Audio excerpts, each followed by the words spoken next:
Vocês ficam comigo mais alguns minutos aqui para juntos aprendermos a palavra de Deus, amém? Glória a Deus. Vamos aprender o que Deus tem para o nosso coração nesta noite. A palavra vem no nosso coração a partir de algo que Deus tem colocado fortemente no nosso coração, que é necessário de ser ministrado à igreja. Vemos tantas mensagens de elevação, tantas mensagens de tanta prosperidade, tanta coisa. O Deus que nós servimos realmente é o Deus que abre portas, mas a palavra que marcou os evangelhos foi: busca primeiramente o reino dos céus e as outras coisas vos serão acrescentadas, amém? Então, eu acho essa palavra poderosa. E nessa noite Deus colocou, irmão Luciano, no nosso coração o desejo de trazer uma palavra sobre o Calvário nessa noite. Como é que nós podemos falar de missões sem falar do Calvário de Cristo? Como é que nós podemos falar de missões sem falar do maior missionário que já passou e vive eternamente, que é o nosso Senhor e Salvador Jesus, aquele que morreu, aquele que foi moído, aquele que foi ferido, aquele que foi esbofeteado por amor à nossa alma, mas ele resistiu calado e venceu o Gólgota, venceu todo o mal para nos dar a vitória, amém? Deus é o Senhor da nossa vida. Nessa noite eu gostaria de te lembrar que nós precisamos ser gratos, porque Jesus é o Salvador da nossa vida. Quantos são gratos pelo sangue derramado na cruz do Calvário? Nós estamos em um culto pentecostal. Culto pentecostal não é missa, culto pentecostal não é cinema, culto pentecostal não é nada mais, nada menos do que lugar para adorar ao nosso Deus Todo-Poderoso, amém? Aqui é o lugar que os adoradores se reúnem para dar glória a Deus e aleluia, para colocar a sua alma na presença do teu Criador e te dizer: Deus, eu necessito do teu renovo, Deus, eu preciso da tua mão e da tua misericórdia sobre a minha história, porque eu sou pó, sem tu eu não posso, sem tu eu não chego, sem o Senhor eu não vou conseguir, mas quando o Senhor me ajuda, eu vou conseguir chegar do outro lado, porque tu és o meu Deus. Glória a Deus! Aleluia! O evangelho do evangelista Marcos traz ao nosso coração uma palavra muito forte. Acompanhe comigo, para que nós venhamos aprender juntos. Os evangelhos, os 4 evangelhos da Bíblia Sagrada, eles foram escritos sobre a caminhada, a trajetória do Mestre Jesus por essa terra. Cada evangelho tem a sua abordagem. Cada evangelho vai trazer ao nosso coração uma abordagem sobre a caminhada de Jesus. Uns dão ênfase a certos detalhes, outros a outros, mas tudo é a verdade sobre a caminhada de Jesus. E eu me deparei com o evangelho segundo escreveu o evangelista Marcos, e essa palavra bateu fortemente no meu coração, porque eu fui ver quem é o evangelista Marcos, qual é a sua história, do que se trata verdadeiramente o evangelho do evangelista Marcos. E eu comecei a entender que esse evangelista, ele não caminhou junto com o nosso mestre Jesus, não. Ele não estava próximo a Cristo, não. Ele estava ouvindo a história de Jesus através dos ensinamentos do apóstolo Pedro. Aquele Pedro que negou Jesus, aquele Pedro que foi transformado,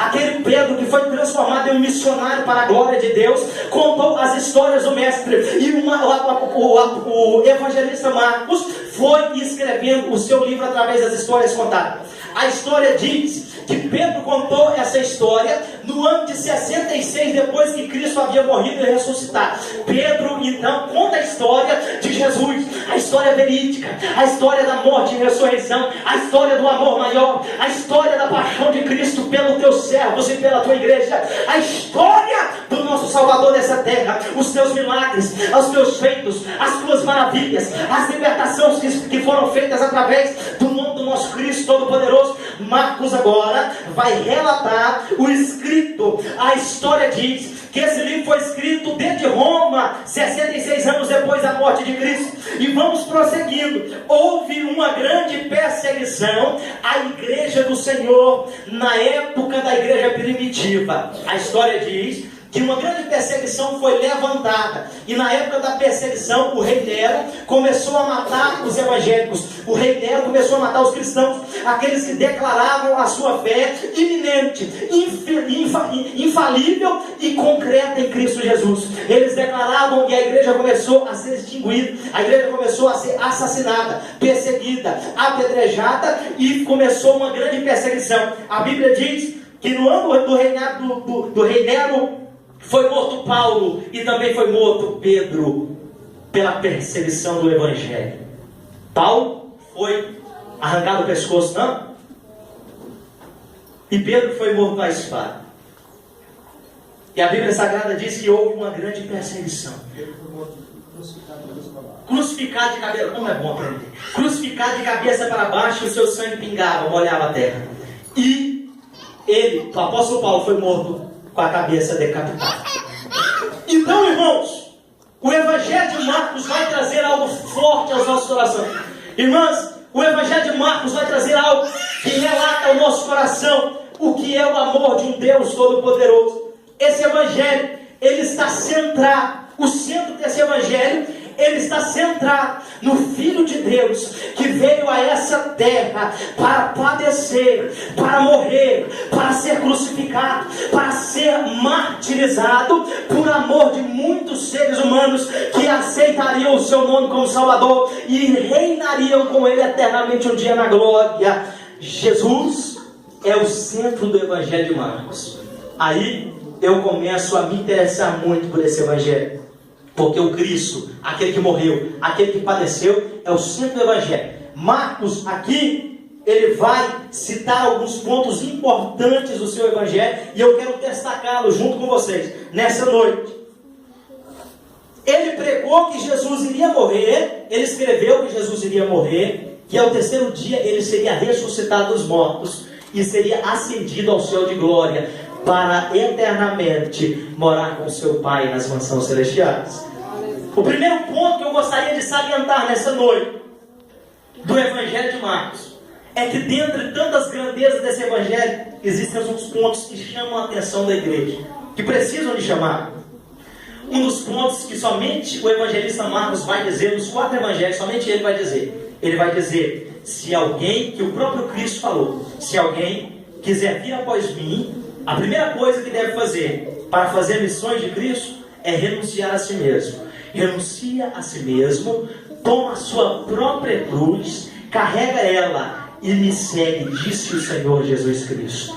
Tem que haver renúncia para seguir a Deus. Nós temos que renunciar ao que queremos, nós temos que renunciar aos nossos prazeres, nós temos que renunciar ao prazer, ao desejo da nossa carne. Nós precisamos renunciar àquilo que o mundo oferece, nós precisamos renunciar àquilo que Satanás tem colocado de banquete na nossa frente. É preciso uma renúncia do nosso querer para dizer: cumpra em mim, meu Pai, aquilo que é o teu querer, a tua vontade diretiva, cumpra em mim. Aí, um dos pontos principais do Evangelho é esse: toma a tua cruz, faz primeiro a renúncia de tudo aquilo que você quer para tomar a sua cruz, e você vai carregar a sua cruz pelo seu caminho, e você assim vai conseguir me seguir. Aleluia! Quantos de nós temos que levantar todos os dias e tomar a nossa cruz, renunciar ao nosso orgulho, à nossa arrogância, à nossa prepotência, à nossa ignorância, e entender que Ele tem que ser maior na nossa vida. É Ele que nos molda, é Ele que nos abençoa, é Ele que nos levanta, é Ele que nos sustenta, é Ele que é Ele que faz, é Ele que opera, é Ele que é Senhor dos exércitos e príncipe da paz. É Ele que é o Senhor que direciona a vida da igreja na terra. Ele é o Senhor Jesus. Aleluia! O segundo ponto do Evangelho de Marcos que chama a minha atenção: o Evangelho de Marcos vai iniciar com uma cena linda. Assim como Jesus, agora com 30 anos de idade, a história de Jesus some dos evangelhos aos 12 anos, quando ele aparece dentro do templo em Jerusalém, ensinando para os doutores da lei. A Bíblia diz que Jesus vai somente aparecer lá com 30 anos de idade, em cima do monte, descendo rumo ao Jordão. Jesus vai aparecer na história. A Bíblia diz que João Batista, o pregador do deserto, aquele que as suas vestes eram pele de camelo, e aquilo que ele se alimentava era mel silvestre, ele vai estar no Jordão. A história diz que cerca de 5.000 pessoas diariamente apareciam no Jordão para ser batizado por João. João dizia: vinde a mim, para que eu vos batize com água para a remissão de pecado. Mas tem um que é mais forte do que eu não sou digno de desatar a sandália dos teus pés. Ele vai vos batizar com o Espírito Santo e com fogo. Ele é o Senhor dos exércitos. Glória a Deus! A Bíblia diz que certo dia Jesus vai descendo a orla, a beira do Rio Jordão. E quando ele vai descendo, ele se depara com João. João está batizando e dizendo: raça de víboras, Raça de víboras, se converta dos seus maus caminhos. João olhava para os sacerdotes, para os escribas, para os fariseus da época, que se diziam doutores da lei, e diziam: vocês são víboras, vinde a mim para serem batizados, para que Deus possa perdoar os vossos pecados, para a remissão dos vossos pecados. E todos ficavam observando João, e milhares de pessoas vinham até João, e João pregava o caminho, preparava o caminho para Jesus. Ele dizia: vai vir o Cordeiro de Deus, vai vir o Senhor dos Exércitos, Ele é poderoso para libertar, Ele é poderoso para salvar essa humanidade. Ele é o Messias prometido pela boca, professado e profetizado pela boca do profeta Isaías, que Ele é Cordeiro mudo, que vai subir no matadouro e vai morrer por amor de muitos. Aleluia. Aí a Bíblia vai dizer que João Batista se depara com Cristo. Eu amo a Bíblia Sagrada porque ela é poderosa mesmo. Ele vai se deparar com o profeta do deserto, João Batista. Jesus chega na presença de João Batista. Imagine comigo essa cena. Aí João Batista olha para Jesus e diz assim: por que o Senhor vem até mim? Aí Jesus olha para João Batista e diz: João Batista, eu vim para ser batizado por você.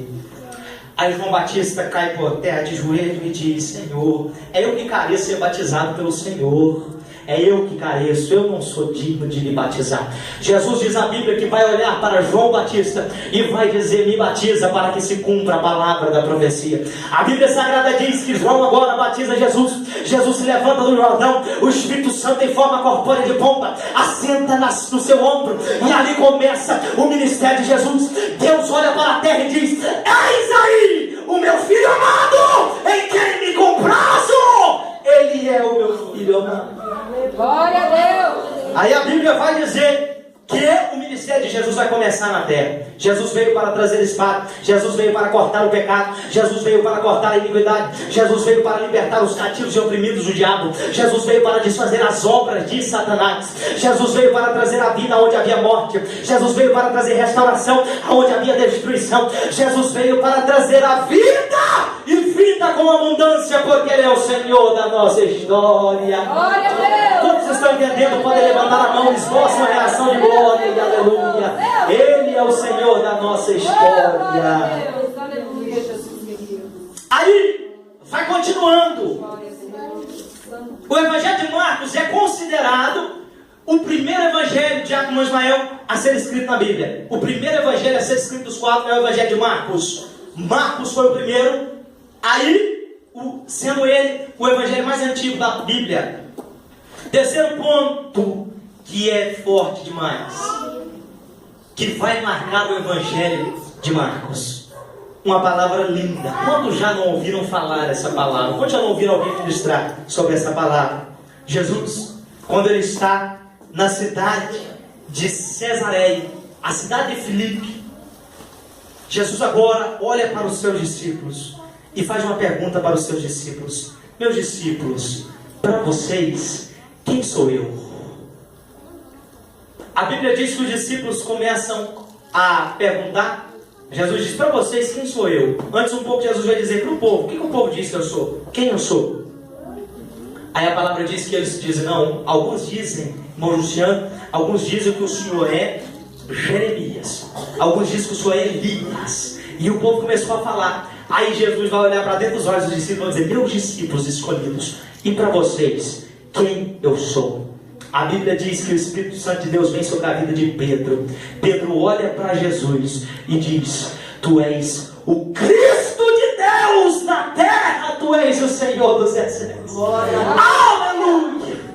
Aí Jesus nessa hora tomou posse da palavra de Pedro. Jesus entendia quem ele era, e Jesus agora disse: eu fico feliz. Eu imagino Jesus dizendo: eu fico feliz porque eles estão me entendendo, irmão Duarte, que eu sou o Messias enviado, que eu sou o Filho de Deus, o Verbo que se fez carne, aquele que era igual a Deus, mas se despiu. Diz o apóstolo Paulo que Jesus, ele era como Deus, mas não usou por usurpação. Lá na carta de Filipenses, Paulo diz: ele não usou por usurpação ser igual a Deus, antes aniquilou-se a si mesmo, tomando forma de homem, e sendo homem, sofreu como homem, sofreu, padeceu e morreu a morte de cruz, no qual foi-lhe concedido a autoridade que é sobre toda a terra, todo o céu e todo o inferno, do qual todo joelho se dobrará e toda língua confessará que Jesus Cristo é o Senhor, para a glória